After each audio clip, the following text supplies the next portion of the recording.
All right, well, hello and welcome. I'm here today with David Sullivan from Forte Research in Madison, Wisconsin. Hey, David. Hi, how Yeah, are you? good. I'm great. Thank you so much for being here. David was a participant in the fall 2018 session of the Blueprint. And just we've connected a few times since the program. I actually got to meet him when I was speaking out in Madison, and he helped get me onto the speaker roster there, which I was really grateful for. But we really wanted to. He's done a lot of really cool things with his career since that time, and so I wanted to share a little bit about some of the roles he's been filling and what he got out of the Blueprint program as well. So thank you so much, David. No problem, my pleasure. Yeah, if you could just take us back to like before you joined with us, like what kind of role were you in? I believe you were already in a business analyst role, right? And kind of what were you Yep, hoping to achieve through the program? absolutely. So just to give you a background on me, I had been a business analyst in one capacity or the other for probably the better part of 16 years, but it's never really been a true business analyst. I've been maintaining systems and just kind of keeping up. I had the opportunity to take a job with this company in a business analyst capacity, and I quickly realized that even though I'd been a business analyst for a long time, my skill set wasn't kind of where I wanted it to be with regard to what this company's needs were. And I happened to come across Bridging the Gap, made a connection with Laura based on some testimonials I'd heard from other people, enrolled in the course, and got some really great resources out of it. The training was exceptional, and it was something I could leverage pretty much every day in my current role, and it's led to some really exciting opportunities here. I work in the effectively the healthcare software industry, and what's happened in probably the course of the last year is not only did I excel as a business analyst on one product, but I was able to actually leverage my expertise onto a secondary team. And then in addition to that, we've made a lot of changes internally. So I've been helping out in other capacities where I think that the Bridging the Gap content really kind of helped me get those doors open. Right. And when I met you in Madison, you were like leading a small team, right? Yeah. Was that all you were already doing that before you joined the Blueprint, or was that something that came apart afterwards? No, I was not. I've Okay. never led a team before in my life. I'd always just been, I've just always been a part of a team and Yeah. always looked to other folks. But, the opportunities presented themselves, and I really felt like a lot of the things I learned in Bridging the Gap translated really well into sort of that leadership, that team role, where I could kind of guide and direct and provide feedback and support, surfacing education, surfacing information up the chain so folks, everyone was staying on top of things. So by the time we met in Madison, I went from effectively being a BA on a team to really stepping into kind of a leadership role within the team. And then, was very fortunate to bring you to Madison to have you Yeah. do some speaking engagements with other BAs. Yeah, that was a ton of fun. It was so nice to meet you and your team, and like I had felt like I had somebody to sit with at the table. So Yeah, that was lovely. I was so pleased we got to connect there. yeah. Yeah. So that's a big shift. So you went from kind of feeling like I've been doing this for a long time, but this role is requiring me to operate at a different level to then emerging as a leader within that organization. So it's pretty amazing. Absolutely, Just absolutely. tell me a little bit, so we cover the business process, use cases and wireframes, data modeling. Like, did any one of those modules in particular stand out to you in terms of how you were able to apply them right away? I mean, this may sound like a cop-out, but every single process that I went through in Bridging the Gap was something I completely leveraged within the role. I was already doing wireframes, but I'll be honest, I was doing them literally back of the napkin, really rough ideas. And a lot of the wireframe techniques that were in Bridging the Gap were not things that I was leveraging. A lot of the directional lines as far as, information's going this way and coming out, and this is conditionally applying to everything. So taking that, if I took that alone, that really helped in getting people on board. The other component was just the real granular level of the definitions of everything, where we'd never done table of contents before. And unfortunately, something as simple as a table of contents leads to a lot of confusion. You know, I say one term, but somebody interprets it as another, and the customer interprets it as another, or vice versa. They have one terminology for something, but in the software, it's completely different. Leads to a lot of confusion and chaos. So having all those, you know, those word definitions in there, a table of contents where folks can really, you know, drive down and find information that pertains directly to them, it speeds up the process and makes for better requirements. Yeah. Yeah. So kind of just those little tweaks that you were able to apply to take what you knew, but do it in a little bit more structured of a way. Is that? Absolutely. Yeah. And some of the results that I heard you share were like getting easier buy-in from the stakeholders. So your projects were going a little bit more smoothly. Yeah. How did that leadership opportunity come about? Because I know people always like to hear about like how that happens for people, right? Like, did you do something specific that made that happen? Absolutely. I'd love to stand here and toot my own horn and say, you know, that I did something out of this world that presented, but the honest to God truth was the person that was operating in our leadership space moved on to another organization, and I would say that I quickly recognized with that person moving on, we were going to kind of be left to our own devices and somewhat adrift. There's a lot of responsibility that comes in that leadership role. So I went to senior leadership and said, hey, I'm recognizing a gap right out of the gate. Here's my suggestion for solving it. Move me into that space. I will continue to operate as a business analyst, but I will also function in that space, you know, until either a replacement is found or I moved into that space permanently or whatever decision is made. But I think probably the biggest component out of all of that was seeing that gap, you know, taking the business analyst approach, looking at what you're trying to accomplish, looking at where the deficits may come from, and really addressing them, and having that, walking into, you know, a senior leadership office with a solution is probably the biggest advice I could give to anybody. It's easy enough to point out the problem, but you know, they're like anybody else. If you're not coming to me with a solution, then the solution's on me. It'd be really great if you had something in your pocket. So I did that. I was able to move in that leadership role and really just provide, you know, guidance. It allows the team to operate in their own capacity. So my quality assurance folks don't have to worry about getting this information over to the doc team or connecting with the sysadministration team. My engineers can focus on you know, and their data development, and then that aspect. I don't know if you want to touch on it at all, Laura, but we also moved into an agile environment here. So if you want me to expand on that, I'm happy to. Yeah, and before I do want to hear all about that because I think that's really interesting for people. Before, I just want to affirm, you said like, oh, I wish there was a story, but like there wasn't, but you actually like did see you called it the problem, right? The gap. But you actually capitalized on that opportunity, right? And took the action and presented the solution. So the reverse that often happens, just kind of coaching for everyone, right? Is like, oh, management's not filling this role. Like this is a problem and complaining or whatever. That doesn't get you to that opportunity, but going in and actually volunteering for it, I mean, that's a big move. So that took a lot of confidence. That's pretty incredible. All right. So yes, so that the role has continued to evolve, right, over the last year. Correct. Yeah. So tell us more about that. So, absolutely. So in addition to those changes, we also went through a software development change. We decided to adopt the Agile development lifestyle. So we are a Scrum team. You know, we leverage Scrum. A little bit of Kanban in there. I guess you could call it Scrum or Scrumban.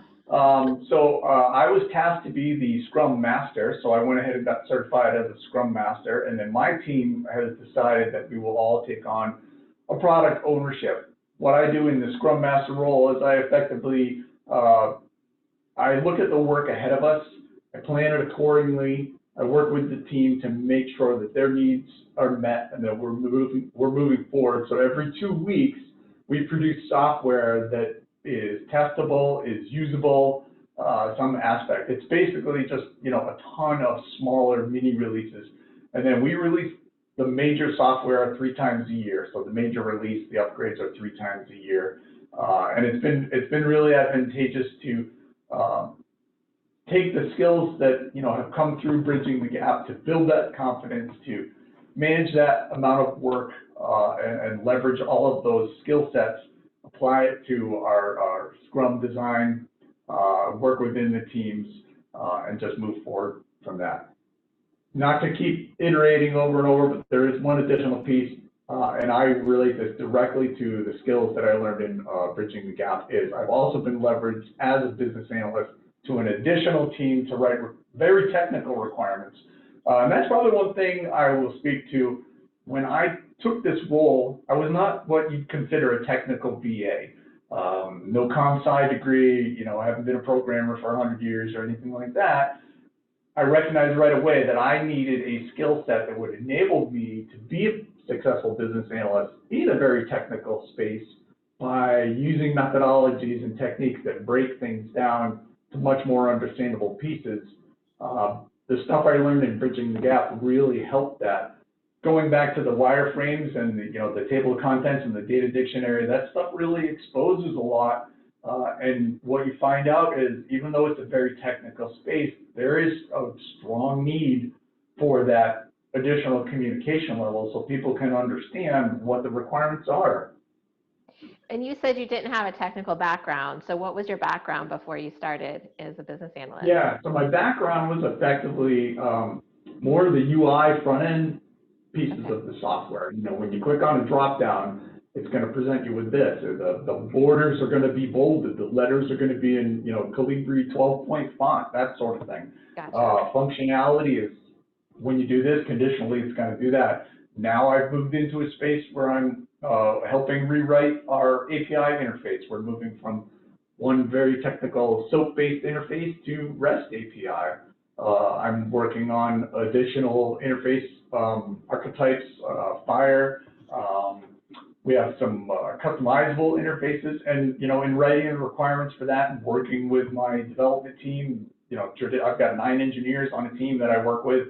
I'm really finding a need for fleshing out what these requirements need to look like, what the expected behaviors are, what the API should support, what it shouldn't support, really to kind of streamline things so that, the customer needs are met, but there's also, an amount of work that's reasonable for our own organization.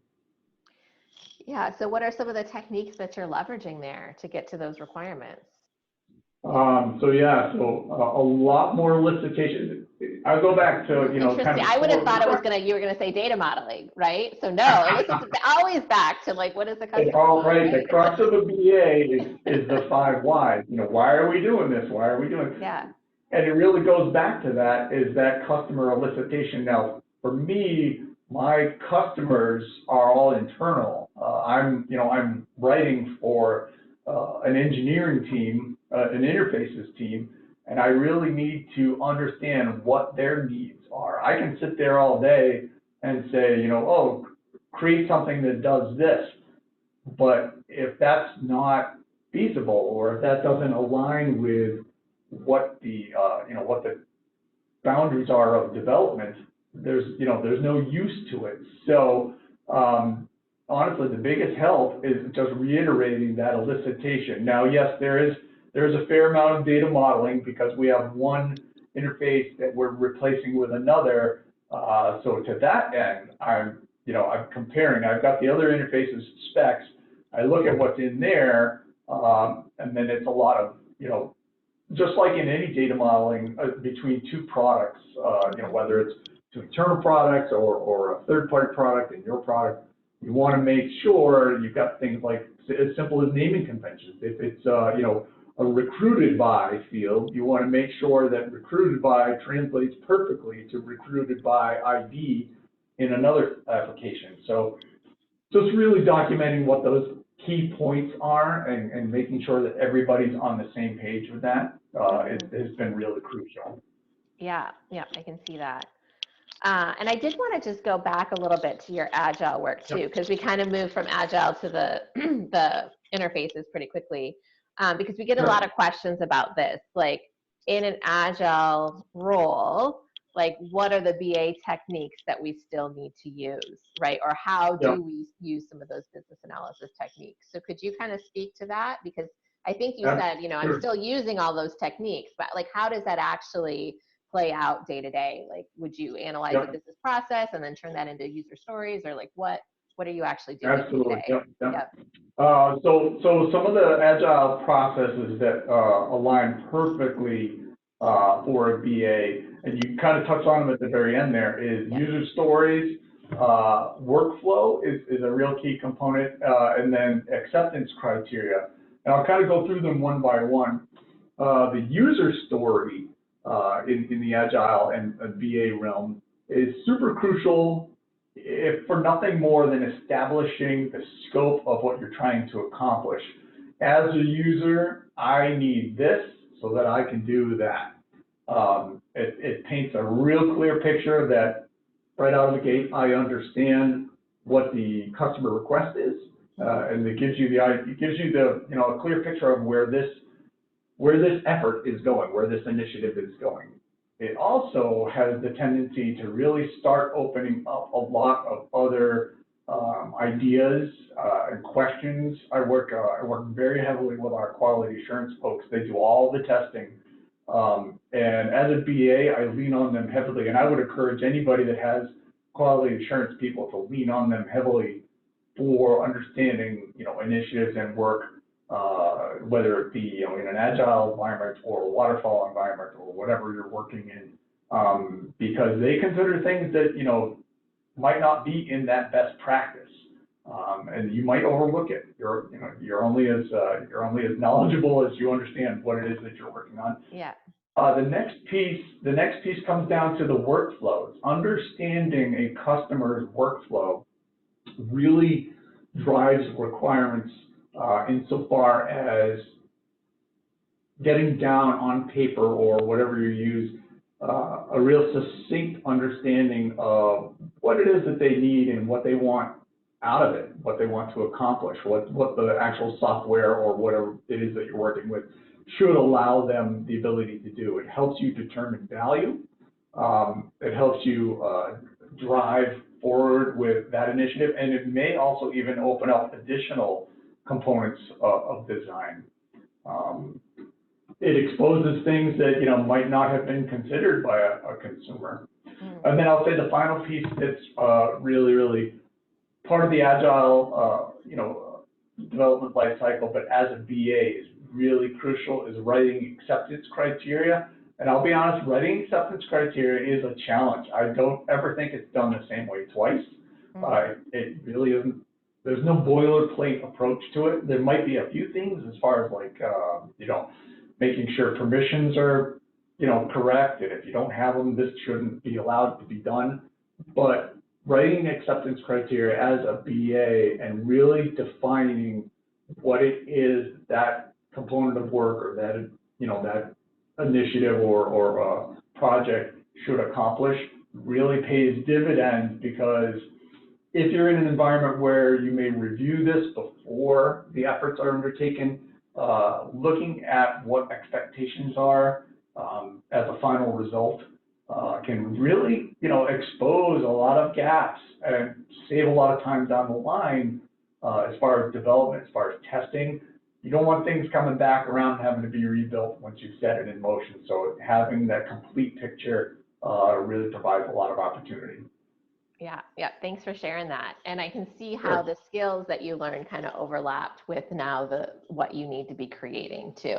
So yeah, any last tips that you would like to share with somebody that's like seeking to follow in your footsteps? Sure. I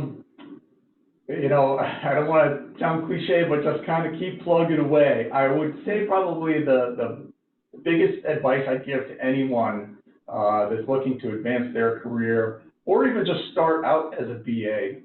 I've known plenty of people that hadn't been in that BA role or capacity, but at the same time, we're effectively operating in that capacity. They might have been in product support. They might have been in some sort of customer relations, but they were able to identify, here's a need. I've recognized a need for a customer, and this is how it would bring value. So recognizing how to bring value to whatever it is that you're working on, and then properly documenting that. And there's no, there's no bullet point format for that. Sorry, I just got a message on the screen there. There's no bullet point format for that, but getting that down and getting in front of folks that know will get you noticed. Then just kind of taking the initiative to keep going at it, going after it, recognizing those gaps, and don't be afraid to reach out and ask questions of folks within your industry. Maybe attend a conference. Plenty of BA resources online as far as where conferences are. A lot of times there's user groups that meet, in your regional area. Those are really good resources. And not to give a nicely timed plug here, but I will say that Bridging the Gap really provides some of the best content I've ever been exposed to. And like I said, I've been a BA for a long, long time in several jobs. That was all I've ever done for the last 16 or so years. But the content that was in Bridging the Gap was really eye-opening. And I'll be honest, even though I'm a year removed from it, I'm still going back to my documents, my worksheet documents every single week, just to say, hey, is there something that I missed? Is there something that I could do a little bit better? How am I going to alleviate questions or confusion around here? Because that's a big BA responsibility, is taking that confusion, that misconception, that lack of understanding, and making it clear, making it so that everyone can understand. That's awesome. Well, thank you for sharing that. And just one final question for you. If you hadn't chosen to move forward with the Business Analyst Blueprint, where do you think you might be today? I'll be honest, it was a big lift to come to a new organization, learn all new processes and learn all new technology. I can't honestly say that I'd be where I'm at right now. There's a chance I might have had to move on. There's a chance that I would still be sort of mired in the learning phase and really getting up to speed. But I'm very confident that the efforts of Bridging the Gap, the content and the efforts of your staff were so accommodating, and we're so quick to respond to questions and correct my papers and correct my submissions and provide feedback, that sort of thing. Not to mention all the additional components that you make available, all the conference calls. Many a times I sat there over the lunch hour with my little headphones on, listening to presenter after presenter. I'm not certain without all of that I'd be where I am. So I highly recommend tuning your skills, sort of keep working on your tool set, and just don't get mired in the doubt, the fear, the confusion. Move forward. Any effort forward is going to be advantageous. So take action. I appreciate everyone taking that action. Yeah. And just to acknowledge for you too, that awareness that you had and the decision that you made, to make that investment. So that's a big step to just say, I need something different to succeed in this situation. And then you made the most of it every step along the way. So, well, thank you so much. I learned a ton of things about what have been going on for you, which is always really fun for me to hear. And I just really appreciate your time and sharing and all the great work that you're doing as a business analyst and a Scrum Master and a product owner and a leader and probably a few other hats that I missed. So thank you. Possibly. Thank you so much, Laura. I appreciate the opportunity. I wish you the best. All right. Thank you. Take care.